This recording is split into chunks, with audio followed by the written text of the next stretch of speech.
Haverá uma idade ideal para começar a investir? E haverá alguma idade a partir do qual já não valerá a pena? No mais recente episódio do podcast Manibar, vamos responder a uma pergunta que me fazem muitas vezes. Será que ainda vou a tempo? Olá, o meu nome é Bárbara Barroso, sou especialista em educação financeira e finanças pessoais e sejam bem-vindos ao Manibar. Money! Here we go. The dollars are gone. Olá, meus amigos, como é que vocês estão? Espero que estejam todos bem, de boa saúde. Começar por agradecer as várias mensagens de parabéns que enviaram a propósito do 9º aniversário do Manilab. Recebemos várias mensagens, vários e-mails, com partilhas do impacto que o nosso trabalho tem tido na vida das pessoas que nos acompanham, nos nossos alunos, nos ouvintes aqui do podcast e em vários dos nossos programas.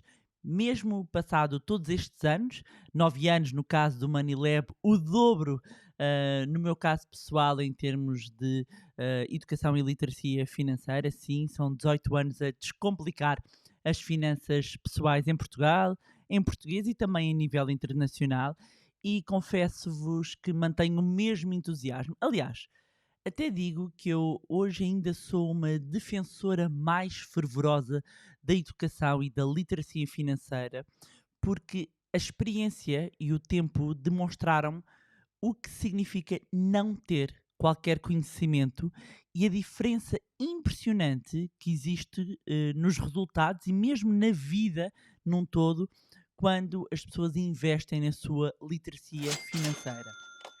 Por isso, da minha parte, a nível pessoal e também da parte da minha equipa no Manilab, dizer-vos que podem continuar a contar com o nosso empenho, com a nossa dedicação para fazermos diferente e fazermos a diferença, procurando sempre contribuir para mais e melhor educação e literacia financeira.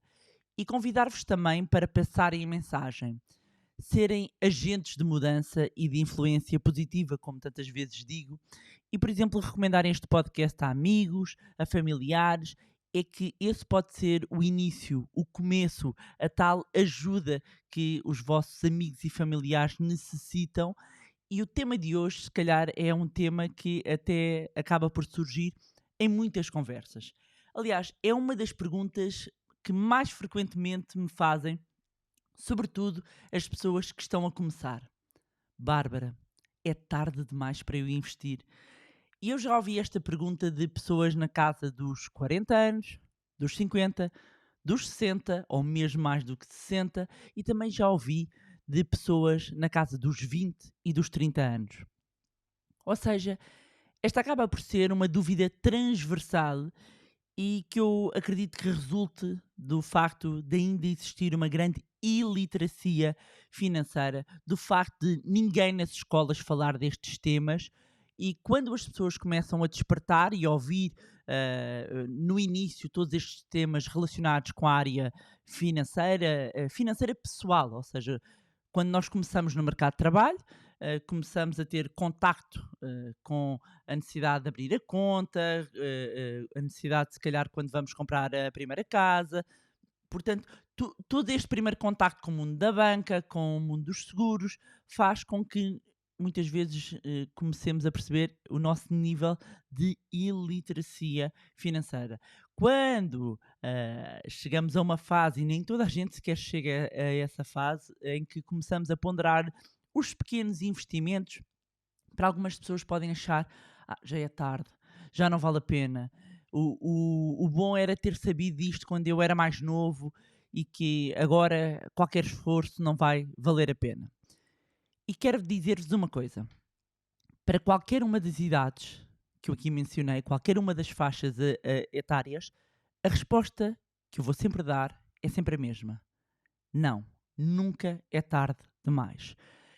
Ainda que a forma como investe deva ter atenção aqui à sua idade e aos seus objetivos financeiros, e, por exemplo, se pretende garantir um complemento de reforma, idealmente deverá ajustar a sua estratégia à medida que vai envelhecendo, mas é importante ter atenção a outras premissas e eu vou mencionar neste episódio. No entanto, como eu sempre digo, as finanças são pessoais e personalizadas. E o que serve para uma pessoa pode não servir para outra. O mais provável é que não sirva, mesmo que a pessoa tenha a mesma idade. E às vezes, mesmo com o perfil de risco idêntico. Uma pessoa, por exemplo, solteira, quase na casa dos 40, ou mesmo dos 50, a morar sozinha, pode ter uma estratégia que até seja mais agressiva, por exemplo, do que um casal na casa dos 30, que acabou de pedir um empréstimo para a compra de casa, que tem filhos pequenos, que neste momento, fruto do enorme investimento que está a fazer, não só a nível de casa, como dos filhos, pode ter uma menor capacidade financeira em termos de poupança e investimento, e por isso sente que a sua tolerância ao risco pode ser mais moderada.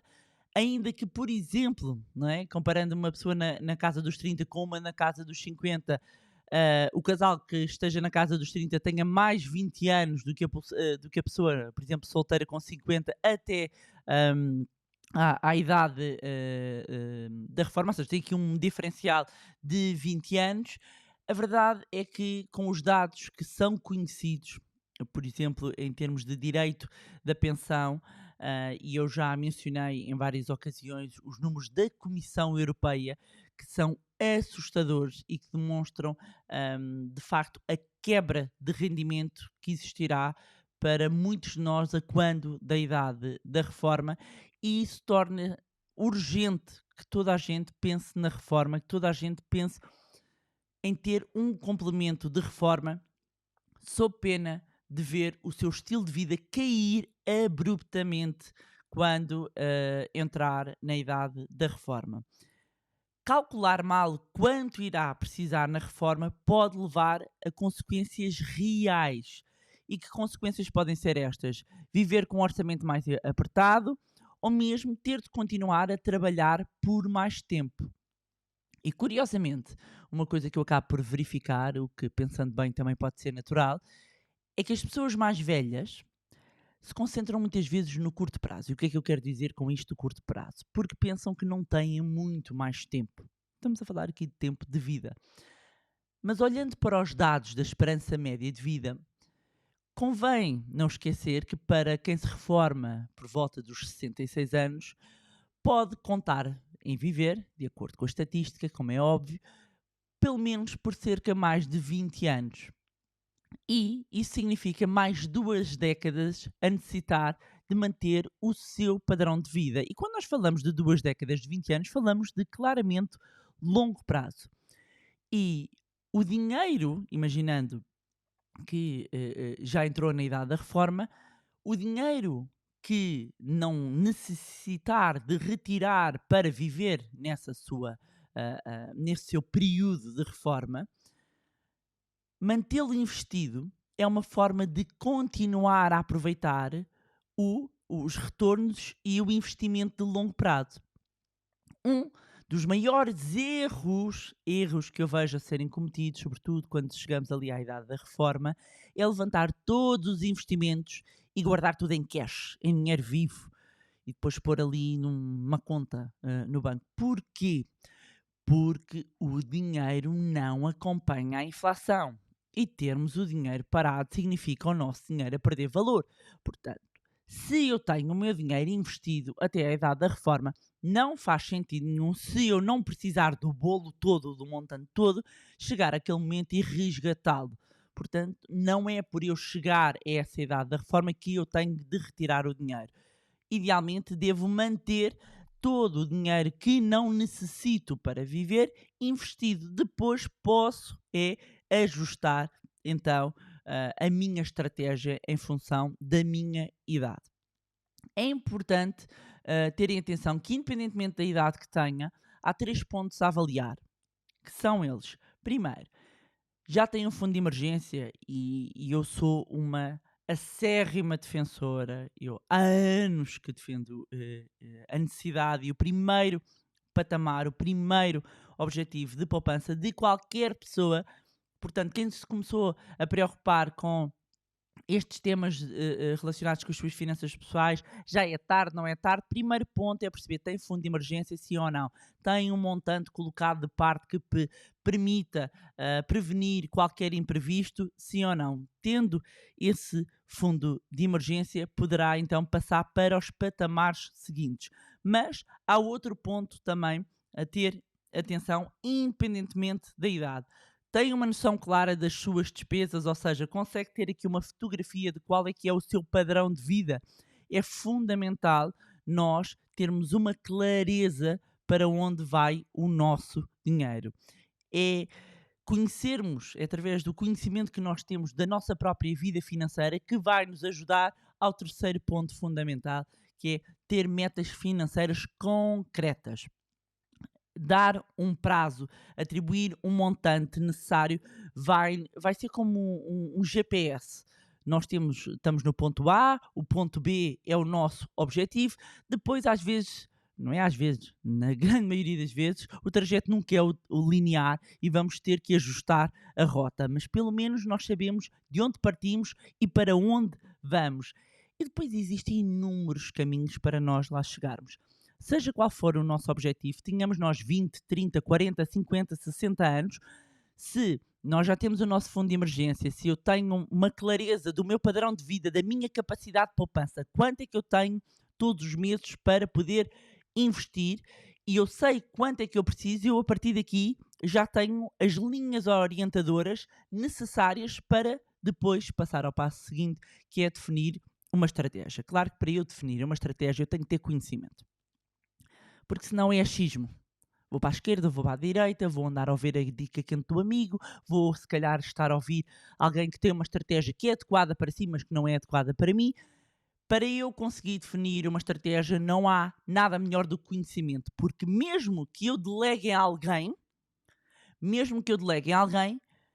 quando me vêm propor uma determinada estratégia, eu consigo fazer uma avaliação se aquilo efetivamente é o melhor para mim ou não. Daí que também dentro das minhas bandeiras eu seja claramente uma defensora de todos nós investimos na nossa educação, na nossa literacia financeira. Que pontos é que são essenciais para nós deixarmos cair aqui o mito de é tarde, não vale a pena investir? Que pontos é que são essenciais nós termos em atenção? Primeiro, nós devemos ajustar a nossa alocação de ativos, já vou explicar, de acordo com a idade. O que é que isto é alocação de ativos? Quando nós falamos em grandes classes de ativos, estamos a falar de ações, estamos a falar de obrigações, estamos a falar de imobiliários, estamos a falar de dinheiro mesmo. Portanto, quanto é que eu vou ter? Eu tenho 10 mil euros, 5 mil euros, 1000 euros, o meu objetivo é ter 100 mil euros, seja qual for o objetivo. Que percentagem deste dinheiro eu vou colocar no mercado acionista? Que percentagem deste dinheiro eu vou colocar em imobiliário? E depois, que instrumentos é que eu vou escolher? A estratégia que eu posso usar para a minha realidade aos 20 anos, muito possivelmente poderá ser diferente, ou deverá ser diferente, quando eu tiver 60 anos, ou quando tiver 50 anos. E é importante ajustar de acordo com a nossa idade e o nosso próprio ciclo de vida. Outro ponto importante é considerar a sua tolerância ao risco e não apenas a idade. Quando nós falamos de perfil de risco, nós estamos a falar basicamente de tolerância à perda. Se eu consigo suportar muita perda, sim ou não. Existem essencialmente três perfis. Falamos de conservador, falamos de perfil moderado e falamos de perfil agressivo ou dinâmico. O perfil moderado, o perfil conservador é de alguém que tem baixa tolerância ao risco. O perfil moderado é alguém que tem mais alguma tolerância ao risco, e o perfil agressivo é alguém que tem muita tolerância à perda.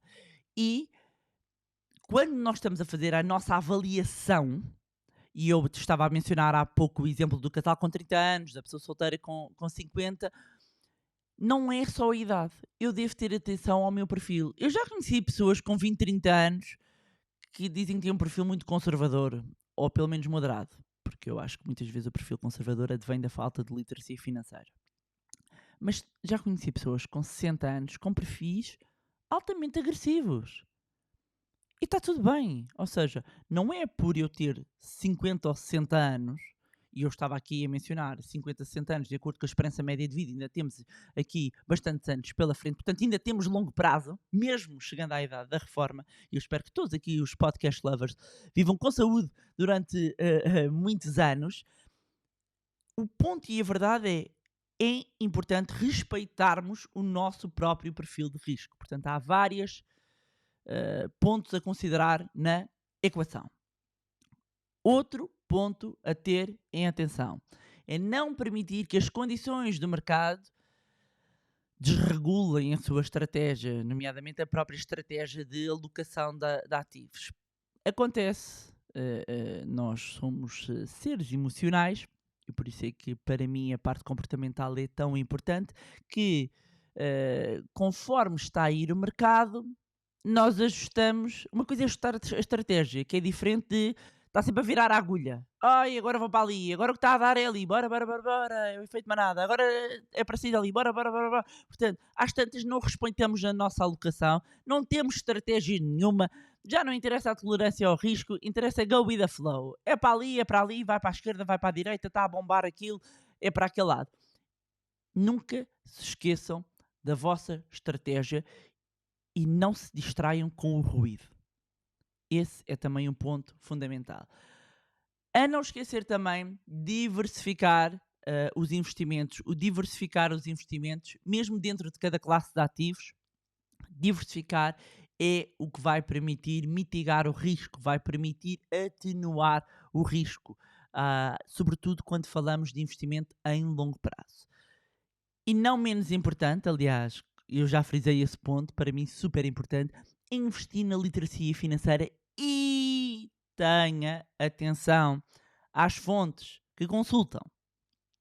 Nos últimos anos, e muito sobretudo desde a pandemia, parecem pipocas, a tudo a pipocar na internet, nas redes sociais. Toda a gente virou especialista da área financeira, tenho que mencionar isto. É um pontapé na pedra e sai um especialista na área financeira. Tenham muita atenção. Têm-me chegado coisas simplesmente inacreditáveis, inenarráveis, pessoas sem o mínimo de conhecimento a passarem às vezes informações erradas. Muita atenção, porque há muita falta de responsabilidade, de ética, de caráter, cada vez mais mascarada de coisas pseudo-sérias. Tenham atenção às fontes que consultam. Tenham atenção a quem ouvem.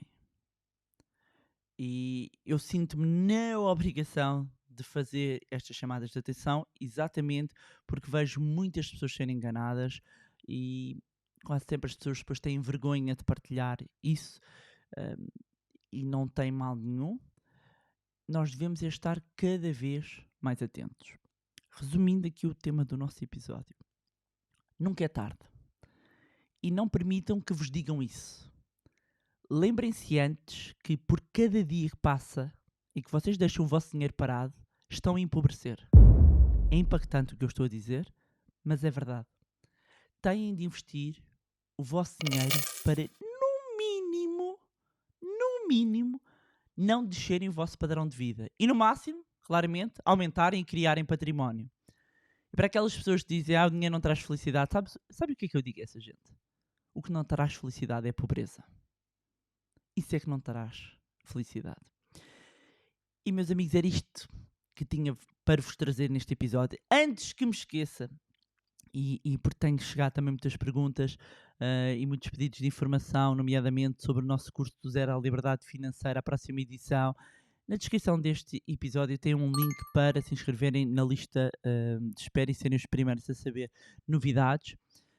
Acima de tudo, quero agradecer a quem acompanha este episódio, a quem partilha com familiares e amigos, a quem é o tal agente de mudança positivo, porque se nós impactarmos uma pessoa de cada vez, conseguimos retirar Portugal daquele lugar que não é nada bonito, que é o último lugar em termos de educação e literacia financeira na zona euro. Mais uma vez agradecer a todos os nossos alunos, a todas as partilhas que têm chegado dos ouvintes do podcast Money Bar Dizer que estamos a preparar aqui muitas novidades, portanto não se esqueçam de subscrever a nossa newsletter e, como tudo, vão encontrar o link na descrição deste episódio. Já sabem que podem continuar a acompanhar-nos nas redes sociais, Facebook, Instagram, Telegram. E mais uma vez, não se esqueçam de subscrever o podcast através da plataforma que estiverem a ouvir. Se gostaram do conteúdo e acham que vai ser útil a outras pessoas, partilhem. Quanto a nós, encontramos no próximo Money Bar. Money! Here we go.